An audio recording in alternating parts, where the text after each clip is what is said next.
Good morning, students. So last day we have done the spermatogenesis, that is production of sperm, and today we will do the structure of the sperm because spermatogenesis ends up with the formation of sperm. So today we will discuss about the structure of the sperm as well as the hormonal regulation. So this is, you can see, it is the structure of the sperm. It's a tadpole-like and it is microscopic, obviously. Now, the whole sperm is covered by a plasma membrane as it is a cell, basically. Now, this sperm has four major regions. First of all, the head. Next to head is the neck, which is a very small part. Then next to neck is the elongated part called middle piece. And last is the most elongated part is the tail. So first of all, we will discuss about the head. The head contains two major parts. You can see this is the cap-like structures called acrosome, and then this is the large nucleus. Acrosome is the modification of the Golgi body of the spermatid. Golgi body of the spermatid modifies to form acrosome. This acrosome contains many proteolytic enzyme, lysosomal enzyme. Now, what are the enzymes present in acrosome? They are the hyaluronidase, corona penetrating enzyme, zona lysine. So, enzymes present in acrosome are hyaluronidase, corona penetrating enzyme, and zona lysine. Collectively, all these enzymes are called sperm lysine. And this sperm lysine is responsible for breaking the wall of the ovum during fertilization. Next to acrosome, this part is the nucleus. This is the haploid nucleus, and this nucleus will undergo fusion during fertilization. So this is all about head. Next to head is the neck. It is a very small part containing two centrioles. Towards the nucleus is called proximal centriole, which is mainly active during the mitosis of the zygote, that is zygotic mitosis. And the centriole towards the middle piece is called distal centriole, which is continuous with the axial filament.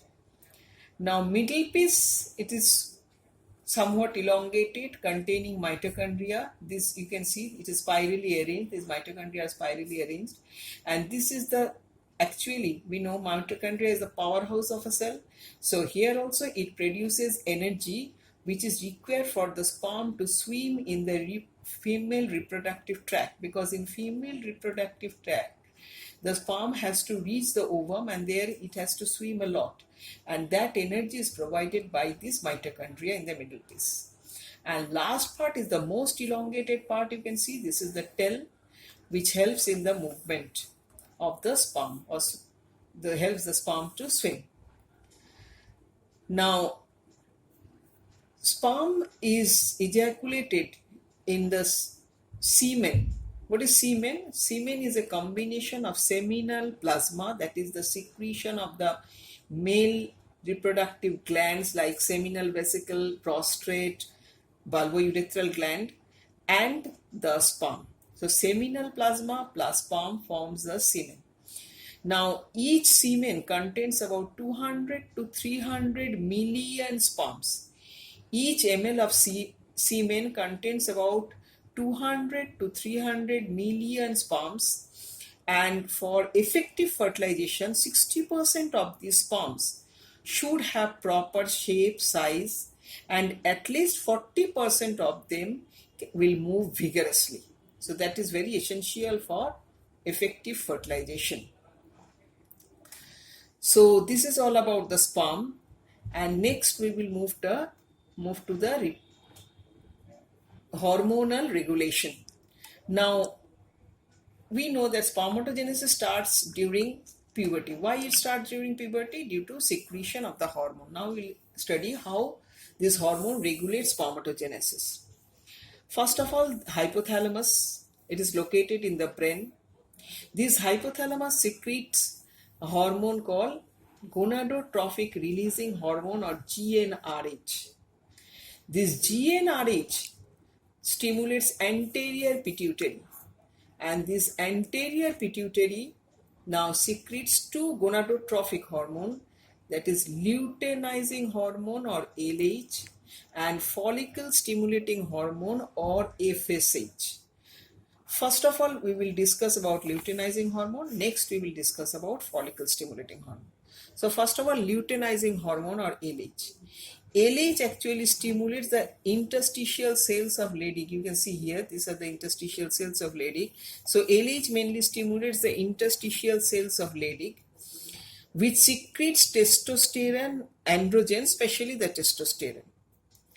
Now, what is the function of testosterone? Testosterone actually stimulates spermatogenesis, regulates spermatogenesis, especially spermiogenesis, and also helps in formation of secondary sexual characters, we know.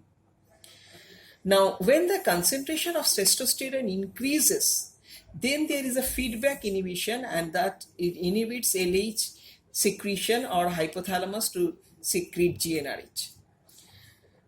Now, next is the FSH, follicle stimulating hormone.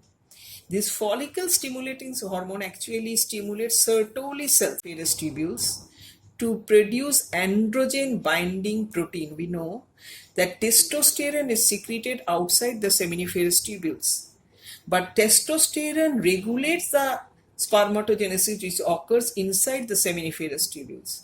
So something must be there which will help to concentrate testosterone within the seminiferous tubule, and this is done by androgen binding protein, which helps to concentrate testosterone within the seminiferous tubule, which stimulates spermatogenesis. Sertoli cell also secretes another hormone which is called inhibin. This feedback inhibition of inhibin also regulates spermatogenesis by decreasing the secretion of hypothalamus and also the anterior pituitary. So this is all about the hormonal regulation of spermatogenesis. Go through the structure and correlate with other structures how it is functioning. Okay, thank you. And here is the detailed structure of the sperm. Just go through it.